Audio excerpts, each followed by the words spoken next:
In the beginning of the episode we see, deeper inside the dungeon, a powerful skeleton boss known as the Lord of Death is finally reborn. The moment he awakens, he declares that he'll destroy the abhorrent seal no matter what it takes. By the time morning arrives, Vargriff and his team finally return from their underground investigation. Haraku immediately asks if they managed to figure out why monsters had been appearing on the surface. Vargriff explains that the problem was caused by a massive number of undead hiding beneath the ground. However, Hakurin quickly drove all of them away, so he believes the village should be safe from monster attacks for a while. Vargriff admits that he wanted to investigate the underground area more carefully and learn more about what was happening. Unfortunately, before he could do that, everything had already been reduced to ashes. Haraku understands that part, but there's something else that completely confuses him. Standing beside Vargriff is a small child, and Haraku has no idea who she is. Vargriff then calmly explains that the little girl is actually the leader of the undead monsters. Haraku is completely shocked because he never imagined that the leader of such a terrifying group of monsters would turn out to be a little girl. It's then revealed that the child is actually the same Lord of Death from earlier. Apparently, Hakurin encountered her underground, ripped off her skeleton head, and blasted her with a powerful fire breath attack. But instead of destroying her completely, the attack somehow transformed her into the form of a young girl. On top of that, she seems to have lost all of her memories.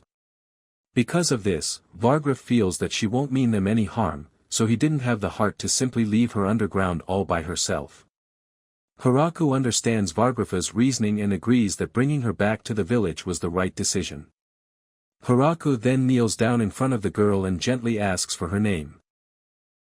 The little girl introduces herself as Urza, and she confirms that she can't remember a single thing from her past.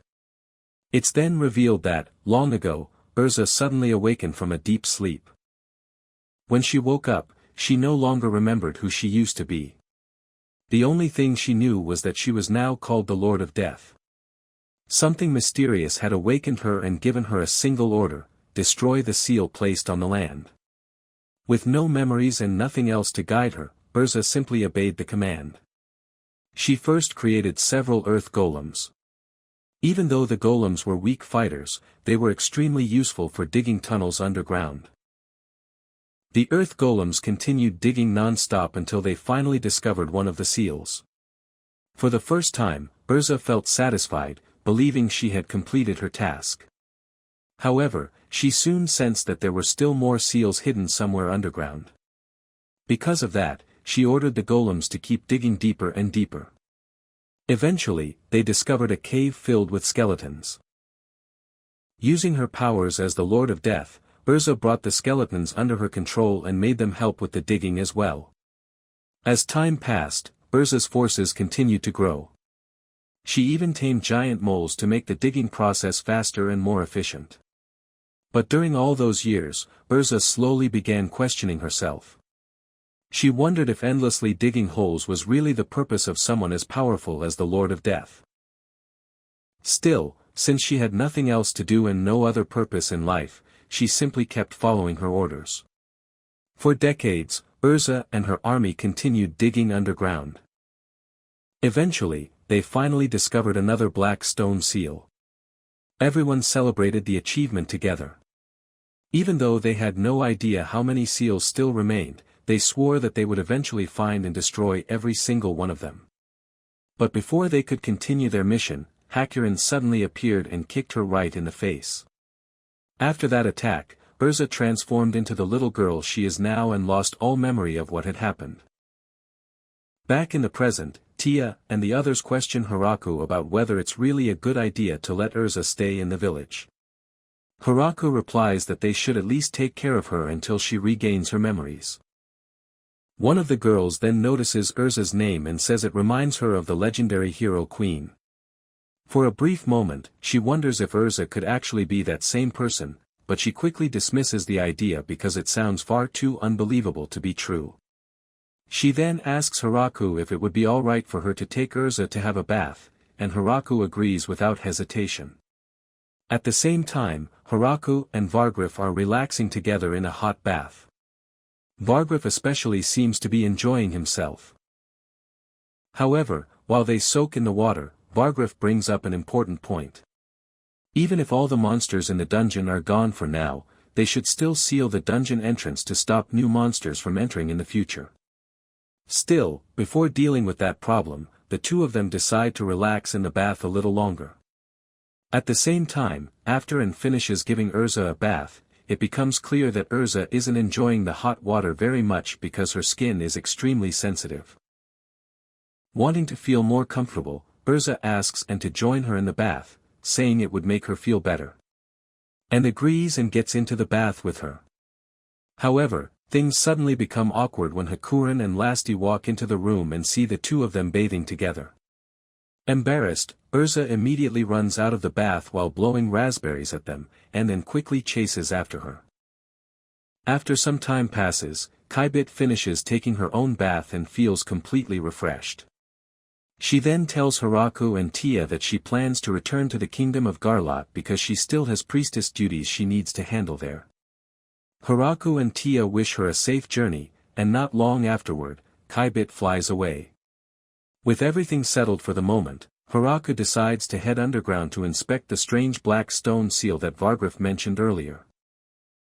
At first glance, the stone doesn't seem unusual at all, but after observing it more carefully, Hiraku starts to notice a strange aura leaking out from the stone. Sensing that something is wrong, Hiraku pulls out the almighty farming tool and strikes the purple aura with it. The moment he does, the strange aura becomes suppressed. When Hiraku explains what happened to the others, they're confused because apparently he's the only person who could see the strange aura in the first place.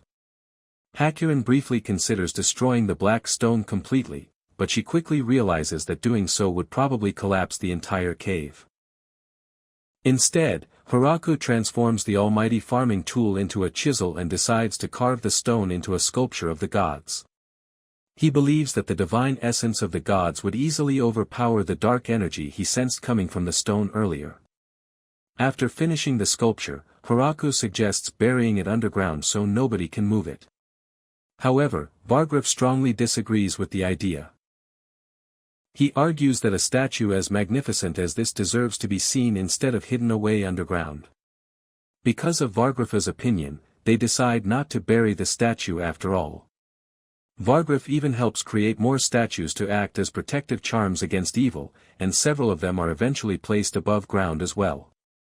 Vargriff thanks Hiraku for listening to his advice and choosing not to bury the sculptures. However, Vargriff also warns Hiraku that there are probably far more secrets hidden within those underground tunnels than they currently realize. After saying that, he opens a portal and announces that he's heading back to the hot springs first so he can prepare for a proper underground expedition later on. After Vargriff leaves, Hiraku notices that Hakuren suddenly flies away without saying a single word. Curious, he turns to Lasti and asks if something is wrong. Lasti quietly apologizes to Hiraku, saying she feels useless and believes she hasn't been much help to him.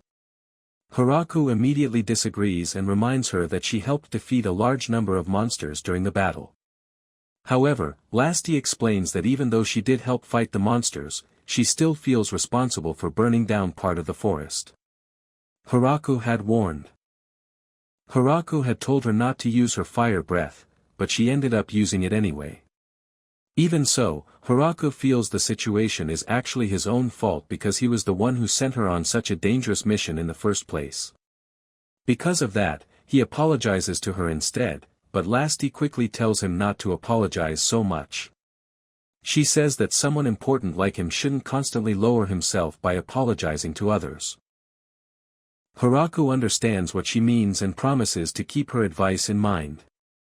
Afterward, Hiraku goes to check on Hakuren, who still seems upset. However, it turns out she was simply worried about his safety the entire time. Once they talk things out, the misunderstanding is quickly resolved between them. Meanwhile, Vargriff and his underground team continue searching for more black stones deep within the tunnels. During their search, they come across an unfinished tunnel, so they decide to keep digging farther ahead. By the end of the day, they successfully discover 3 more stones. When the group returns to the surface, they complain to Hiraku about how exhausting the work underground has been. Hiraku then asks if he should join them next time to help out, but they quickly refuse and tell him to stay behind because the underground tunnels could be extremely dangerous. Even so, Vargriff and the others continue their search underground day after day, endlessly digging through the tunnels in hopes of finding the final stone. However, after searching for such a long time without finding anything, they slowly begin to wonder if the last stone even exists at all. Despite their doubts, none of them are willing to give up, so they continue digging anyway. Spending so much time trapped underground eventually starts affecting the girls mentally. The endless digging and isolation begin wearing them down more and more. But after an incredibly long search, they finally discover the final stone. The moment they find it, the girls immediately collapse onto the ground in relief because the exhausting search is finally over. Right after returning to the surface, they head straight for the hot springs to relax and recover from all the hard work. Seeing how completely exhausted everyone looks, Hiraku decides he should prepare some kind of special reward to thank them for all their efforts. However, Vargriff quickly reminds Hiraku that there is still plenty of work left to do because all of the stones now need to be carved into statues of the gods. Watching how excited Vargriff suddenly becomes makes Hiraku realize that creating the statues was probably the real reason Vargriff was so eager to search for the stones in the first place. That's it for today, like and subscribe for more. See you in the next one.